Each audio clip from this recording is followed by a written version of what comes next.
김용남 후보 같은 경우에는 어떤 경위로 정치 입문을 하게 된 겁니까? 네, 정치 입문은 이제 2012년에 이제 총선에 그 당시 총선이 있었죠. 이제 총선에 수원갑으로 출마를 합니다. 출마를 했는데 뭐 아무래도 아까 말씀드렸다시피 이제 검사 출신이고 친박의 이제 세례를 받아서 이제 후보가 된 것 같은데 근데 당시에 이제 민주통합당 그때는 민주통합당이었는데 이찬열 후보에게 밀려서 낙선을 해요.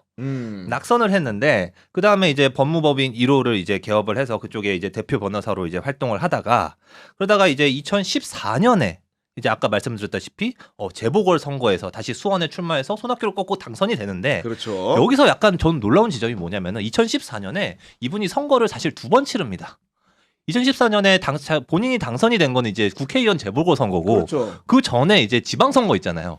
지방선거에서는 이제 수원시장으로 나서요. 아, 나왔었어요. 나왔었어요. 네. 당내 경선을 치릅니다. 네. 근데 당내 경선에서 진짜 아쉽게 5표 차이로 떨어져요. 5표 차 누구한테 진 거예요, 당시에는? 당시에 후보가 이제 김용서 전 수원시장이 있습니다. 그렇군요. 네, 당내 경선에서 떨어지거든요. 근데 아마 그 주변에 이제 정치하는 분들 보면은 선거에서 뭐 이렇게 참패를 당해도 그렇지만 이렇게 진짜 아깝게 졌을 때 이거 극복하기 진짜 힘들거든요. 그러니까 이거. 석패를 당하면 침잠하게 되죠, 기본적으로. 진짜 굉장히 가라앉게 되는데 근데 사실 그 경선 패하고 몇 달 만에 그 재벌골 뛰어들어가지고 손학규를 꺾은 거예요.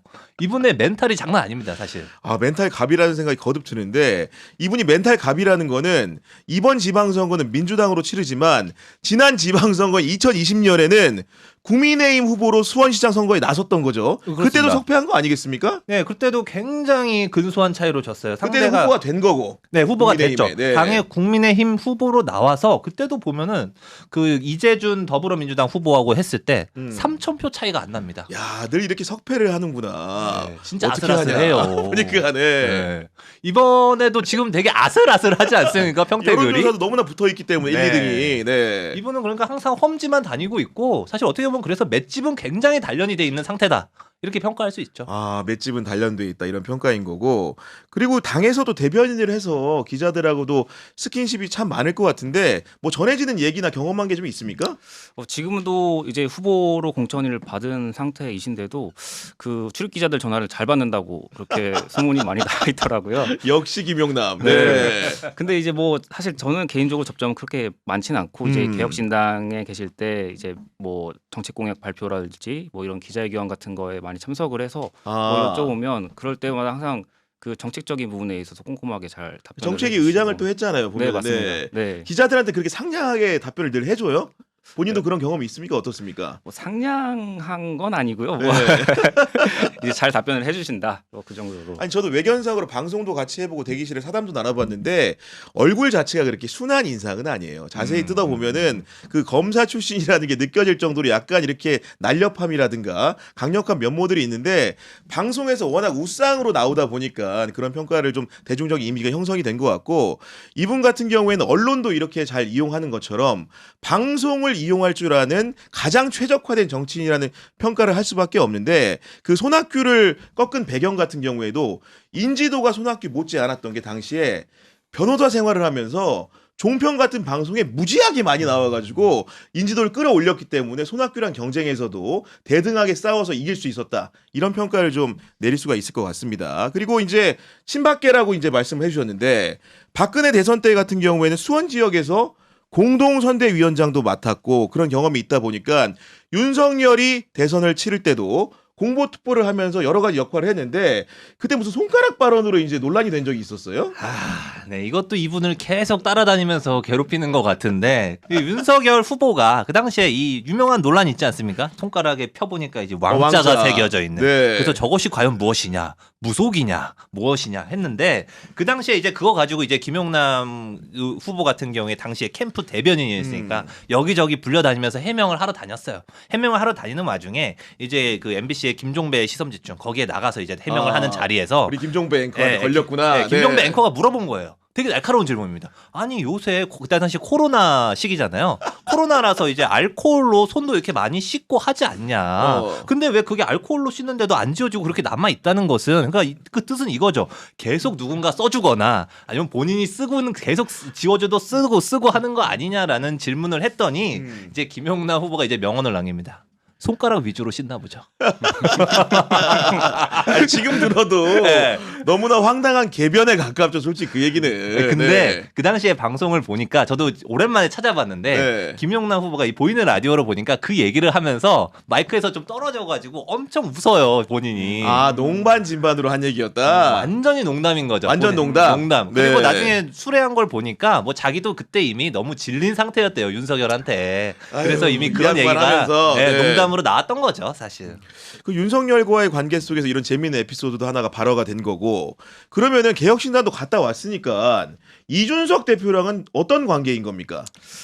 이준석 대표랑은 이제 방송에도 같이 많이 출연을 했을 테고요. 또 실제로 어떤 가치관이나 정치적인 지향성 측면에서는 거의 뭐 비슷한 측면이 좀 많았다는 평가들도 많았고, 실제로 또 그 합이 좀 상당히 초기에는 잘 맞고 또 같이 잘 활동을 했던. 그러니까 같은 정당에서 핵심적인 당직도 맡았겠죠. 네. 사실은 그런 당 운영 측면에서 개혁신당이 가지고 있는 구조 자체가 이준석 대표 중심의 체제였기 때문에 그 외에 어떤 그 운신의 포기랄지 다른 이 정치인들이 좀 활동하기에는 좀 어려움이 많았을 것 같아요. 그래서 그런 점에서 이제 부딪히기도 하고 결국은 이제 허은하 대표와의 불화를 계기로 해서 함께 네. 개혁신당을 떠나게 됐으니까. 그 보면은 기본적으로 이제 그 개혁신당이 지금도 보면 이준석의 사당화돼 있는 느낌을 많이 주잖아요. 이준석을 빼고 다른 정치인들을 논할 때 딱히 떠오르는 사람이 잘 없는 그런 정당이기 때문에 그랬던 거고, 김용남 같은 경우에도 개혁신당을 떠나서 민주당 입당을 할 때 어떤 말을 남겼냐면은 정당으로 보기가 어렵지 않나 싶다. 어떤 개인의 팬클럽 수준 아닌가 싶다. 쉽게 얘기하면 정말 개혁신당이라는 것은 이준석 당인 것이지 통상적인 정당의 외피라든가 내면을 가지지 않았다. 이런 식의 굉장히 적나라한 평가를 하며 나간 거고, 다만 개혁신당 쪽에서는 이런 변소를 하는 거죠. 그 전에 있던 총선 과정에서 비례대표 순번을 받는 과정에서 본인과 기대와 달리 상위 순번을 받지 못하고 국회의원이 못 되자 정당의 마음이 떠났고 활동을 안 하다가 대선 때 이재명이 될 것 같으니까 옮긴 거 아니냐라는 비난을 쏟아붓는데, 여간 그런 서로 간에 상호 대칭적인 그런 관계들이 존재한다, 이런 말씀을 좀 드릴 수 있을 것 같고, 어쨌든 간에 김용남 후보 같은 경우에는 시장주의자라는 표현처럼 코스피에도 관심이 굉장히 많은 분이고, 심지어는 개혁신당에 있을 때도 코스피 5천 달성을 공약으로 내세웠던 거 아니겠습니까? 뭐 주식이나 증권시장 관련된 공약들을 많이 내놓았는데요. 당시에도 이제 보도자를 보면 사실 거기서 거기고 천편일률적인 보도자료들이 많은데, 그 당시에 내놓는 공약의 뭐 이제 슬로건이나 뭐 아젠다 같은 것들이 좀 신선해서 기자들도 보면서 아 이거 괜찮다, 써보고 싶다라는 생각도 이제 들었지만, 사실 당이 가지고 있는 무게감이 크지 않았기 때문에 그 정책 공약을 뭔가 크게 기술하기에는 네. 상대적으로 주목을 좀 덜 받지 않았나. 근데 이제 그런 공약들을 꼼꼼히 살펴보면 아 이렇게 접근할 수 있겠구나, 또 이런 그 비전을 제시할 수 있구나라는 것들을 좀 많이 느낄 수가 있었습니다. 그리고 김용남 후보의 당시 공약이나 발간했던 책들을 보면은 그 대기업 중심의 그런 그 기업 중심적인 사고를 하는 게 아니고, 이 주식의 문제 같은 경우에도 주주 자본주의 영역을 굉장히 강조를 하면서 이렇게 얘기를 하고 있는 거 아니겠습니까? 네, 그 제가 안 그래도 그 글을 하나 갖고 왔는데요. 이거 한번 읽어볼게요. 이렇게 돼 있습니다. 한국 주식의 저평가 현상인 코리아 디스카운트는 한반도의 지정학적 위험 때문이 아니라 지배 주주를 제외한 소액 주주로 홀대하고 무시하는 기업의 잘못된 지배 구조 때문이다. 네. 이거 이렇게 그냥 누가 말했는지 모르고 그냥 봤을 때는 이거 그냥 이재명 대통령이 후보 때 얘기한 것 같은데, 이게 지금 보면은 김용남 후보가 개혁신당 전략기획위원장일 때 발표한 내용이에요. 네, 이렇게 얘기하면서 임기 내에 코스피 지수 5,000 그리고 코스닥 지수 2,000 시대를 열겠다. 이거 거의 목표가 이재명 대통령이 내세운 거하고 똑같습니다. 이런 식으로 이제 굉장히 증시 문제에 있어서는 보시면은 증시 방송도 굉장히 많이 나가요. 예. 정치 방송도 많이 나가지만 네. 예. 그래서 그런 부분에서 진짜 뭐 50이 넘어 민주투사가 된 시장주의자, 진짜 잘 어울리는 표현 같고요. 아니, 그런 얘기 들으면은 국민의힘은 왜 입당했던 거예요 도대체? 이런 주주 자본주의를 주장하시는 분이면은 그 정당의 색채나 성격과는 약간 좀 안 맞는 게 아닌가. 지금 뭐 국힘 거의 반시장적인 당 아닙니까 보면? 반민주뿐만 아니라. 예. 당장 근데 김용남 후보가 평택을에 출마를 선언하게 되면서 앞서 이제 침발라놨다는 표현이 좀 부적절할 수 있지만은 먼저 나왔던 조국 대표도 잔뜩 긴장하고 있는 거고, 조국혁신당 같은 경우에도 김용남 후보에 대해서 여러 가지 입장을 내고 있는데, 지금 당은 어떤 입장을 견지하고 있는 겁니까? 지금 뭐 대표적으로 이제 입장이 도드라진 게 뭐 조국 혁신당의 신장식 의원이 한 말이죠. 김용남 후보는 반성문부터 써야 되는 거 아니냐. 이렇게 얘기하고 있습니다. 그 이 반성문이라는 거는 과거에 이제 조국 전 대표를 이제 공격한 그 뭐 청문회 때 사모펀드 논란이라든지 이런 것들이 뭐 사실 뭐 조국 혁신당 입장에서 볼 때는 거짓으로 밝혀졌기 때문에 이제 김용남 후보가 사과를 해야 한다라고 이렇게 주장하고 있는 건데요. 네. 지금 이미 김용남 후보도 이거에 대해서 입장을 많이 내놨어요. 내가 잘못 얘기한 거 없다. 잘못 얘기한 거 없다. 네. 그거 사실이다. 지금 제가 말씀드린 내용 중에 팩트와 다른 부분은 하나도 없다. 이거 자꾸 얘기할수록 누가 불리하냐.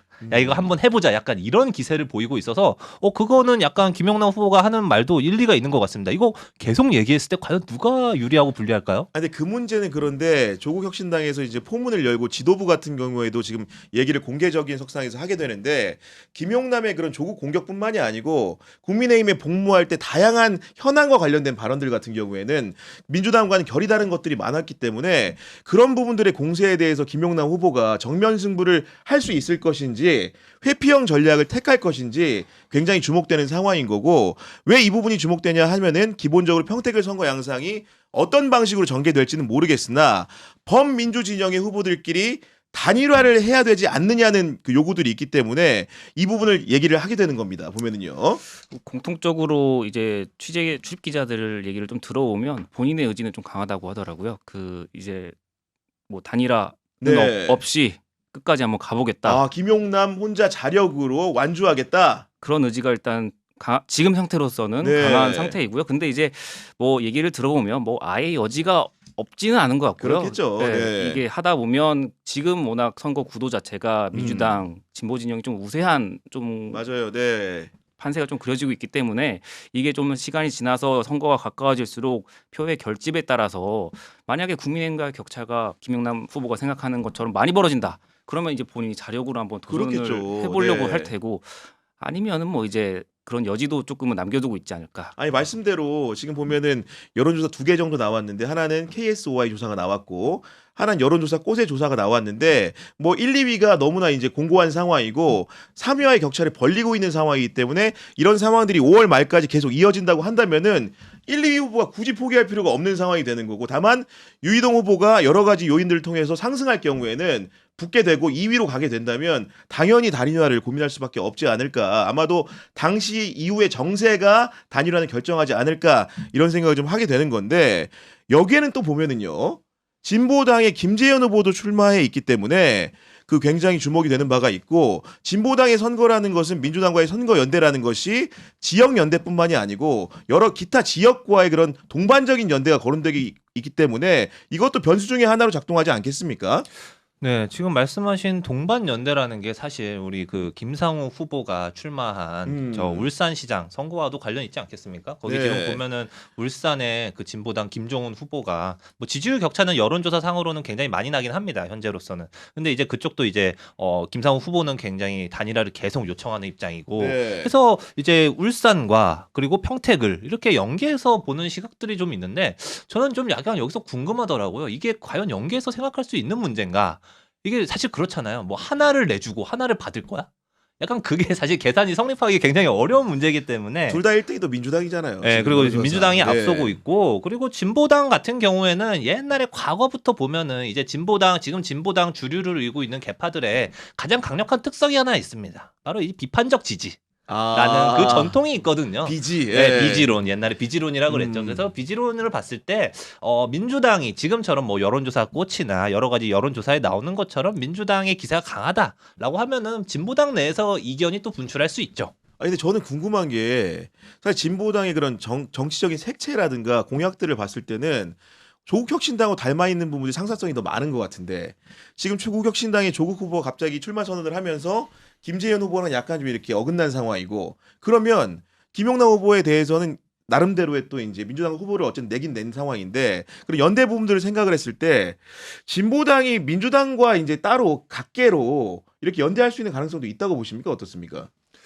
진보당이 민주당과 충분히 할 수 있다고 봅니다. 예, 충분히 뭐 민주당은 아무래도 지금 여당에 입지에 있으니까 진보당 입장에서는 그런 여당의 어떤 뭐랄까요? 뭐 힘이랄까 권위랄까 그렇지, 네. 이런 것들에서 굉장히 얻을 수 있는 부분들이 있기 때문에 충분히 진보당 입장에서는 그럴 수 있다고 보는데 뭐 지금은 아직 본격 선거 운동판이 열리지 않았으니까 일단은 굉장히 치열하게 싸우는 모습들을 계속 보여주지 않을까 싶네요. 그러니까 제가 저희 방송에서 이제 그 김상욱 후보도 왔다 가셨고 울산시장 후보 이 민주당에 김종훈 진보당 후보도 왔다 가셨는데 두 분 다 공이 말씀하셨던 거는 기본적으로 이제 그 지역 간의 그런 공조 연대를 통한 단일화는 없는 방향으로 지금 생각을 하시는 것 같고 울산의 문제는 울산 지역에서 울산 후보들끼리 해결한다 이런 식의 대원칙을 세운 것 같기 때문에 김재현 후보가 진보당의 대표기 때문에 이런 얘기들이 많이 거론되지만 실제 선거 양태로는 그런 부분들이 없을 수 있다라는 생각을 좀 개인적으로 하는 편인 거고 어쨌든 간에 여기서 만약에 평택에서 김용남 후보가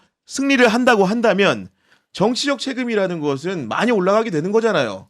지금 김영남 후보도 사실 거기에 좀 긍정적인 의미를 부여하고 있는 거잖아요. 이 선거 지금 지방선거가 6.3 지방선거가 사실 좀 재미가 없다. 약간 이런 분위기가 있었거든요. 왜냐하면 민주당이 워낙 우세한 판이기도 하고 그리고 원래 지방선거 자체가 그 지자체 선거는 별로 관심을 못 받는 측면도 있는데 갑자기 평택을이 이게 전국구 선거가 되어버린 맞아요. 겁니다. 그러면서 네. 이제 김영남 후보는 만약에 이런 얘기를 하면 좀 그렇긴 하지만 여기서 잘 안 되더라도 상당한 홍보 효과 진짜 메이저 어떤 그룹에 뛰어드는 듯한 그런 효과는 좀 노릴 수 있다. 이거 저도 남는 게 있다. 저도 남는 게 있을 네. 수 있다. 이 선거에서는 뭐 그런 생각이 들고 뭐 정말 되기만 한다면야 뭐 상대방을 꺾는 거 조국 전 대표를 꺾고 뭐 이런 거 아닙니까? 네. 그러니까 그렇다고 한다면 정말 손학규 꺾으면서 받았던 그 스포트라이트 다시 이제 12년 만에 다시 받을 수 있다. 그렇게 보여지고요. 아니 근데 뭐 고기잡이나 사냥도 해본 사람이 한다고 김용남의 그런 굉장히 장점이라는 것은 과거에 2014년에 거물 손학규 다윗이 골리앗을 이겨본 경험이 있기 때문에 지금 조국 그 후보와의 그런 경쟁도 굉장히 두려워하지 않는다 이런 생각이 드는 상황인 건데